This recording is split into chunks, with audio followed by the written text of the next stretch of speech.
Savor na kayong dalawa lang yung may alam. Hanggang sa ipapaalam nyo na sa karamihan kasi tumagal ni. Di ba, syempre pag 3 weeks pa lang kayo, nakakayara. Sabi, uy, may jowa na ako! Tapos pag tagal-tagal, parang, shucks, wala na siya. Okay, so parang ganito pala yung planuhan ni Kim Chu, na... So, kumusta mga kanoisis? So, welcome back sa ating YouTube channel, Filipino Noises. So, ngayong araw ay madonorin natin itong video ni Mal Collection PH. Meron doon pamagat na Kim Chu, binuking ang relasyon nila ni Paulo Abilino. Panoorin ang video niya. Naku po, nagkabukingan na. Alam naman natin na sobrang talaga after ng hiwalayan ni Kim Chu at saka ni Sian Lim ay ang mga tao nag-speculate na sila na baka sila talaga yung magkakatuluyan. Dagdagan pa nung naibalita nga na naghiwalay na nga si Paulo Abilino at saka si Janine Gutierrez. So parang meron talaga silang something go signal, something like that. So yun, samahan nyo ko panoorin ito. Again, Mal Collection page, supportahan nyo yan, yung original video link nasa description box below. Tapos yun, kung trip nyo ng mga ganitong reaction video may kasama kayo manood, syempre wag nyo na kalimutan i-subscribe yung YouTube channel natin, Filipino IC. So yun, di na natin ito patatagalin pa. Panoorin na natin to. Again, ang title, Kim Chu, binuking ang relasyon nila ni Paulo Abilino. Panoorin ang video niya. Start. Hindi mo pa aminin ng una sa mga tao. Correct. Yung mga dati, syempre, hindi mo pa aminin ng una sa mga tao. Correct. Kasi Ano to, gusto nadulas?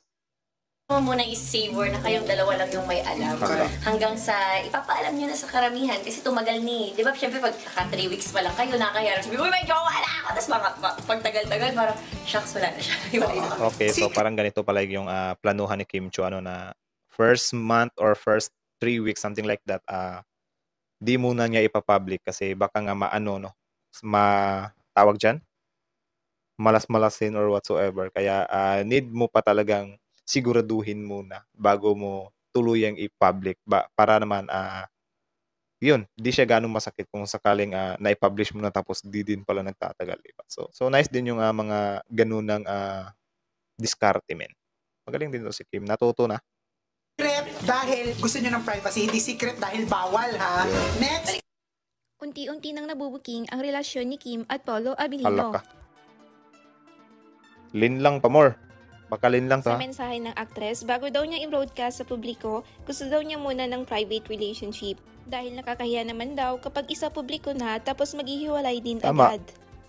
Maganda naman ang naging punto ni Kim dahil mas masaya at tahimik kapag nasa private relationship. Tama, kasi kapag na-publiko na yan, guys, sasakyan na yan ng mga tao. Tapos yun, limitado na bawat galaw nyo.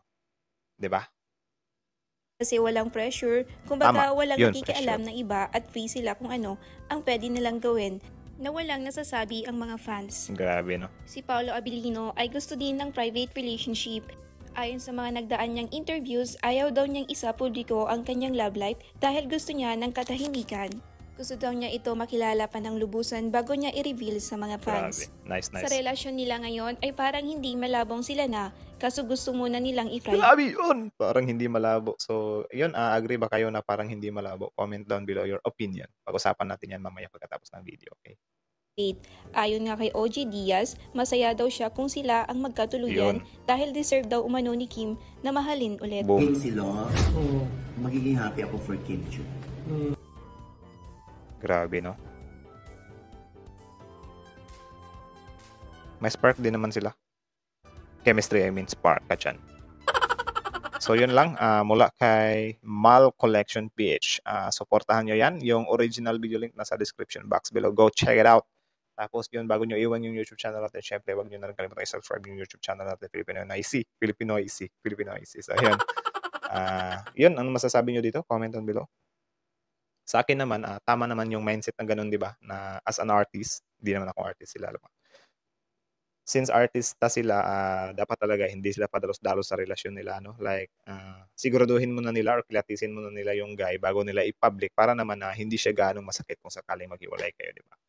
Tapos yun nga, isa din yung factor yung masasakyan ng tao or magiging limitado na or tataas na yung expectation ng mga tao, like bawal, uy, ano yan, bakit hindi nag-holdingan, something like that. So parang naano yung relasyon ba, nabubisitan, something like that, diba? So yun, mas mabuti ng ganun. Actually, parang ano nga din, diba, kung sakaling sila ng mga 2 months tapos the way na hindi pa rin sila umaamin, edi parang naano din tayo ba na grabe yan, sweet nila. Mas lalo tayo na-excite. Tapos, yun, mas lalo kang ipupush ng tao na, sige, sana maging kayo na, maging kayo na.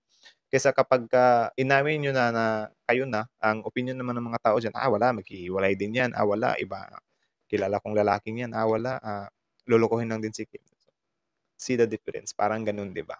So, yun lang naman, kayo, tsaka yun, may chemistry nga silang dalawa, no? Tsaka bagay din talaga sila.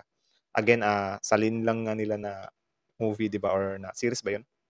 Sobrang bagay nila, min. Tapos may ano pa sila doon. Tapos yun lang. Again kayo, anong masasabi nyo sa tambalang Kim Pao? Comment down below. Pag-usapan natin yan sa comments section. So yun lang guys.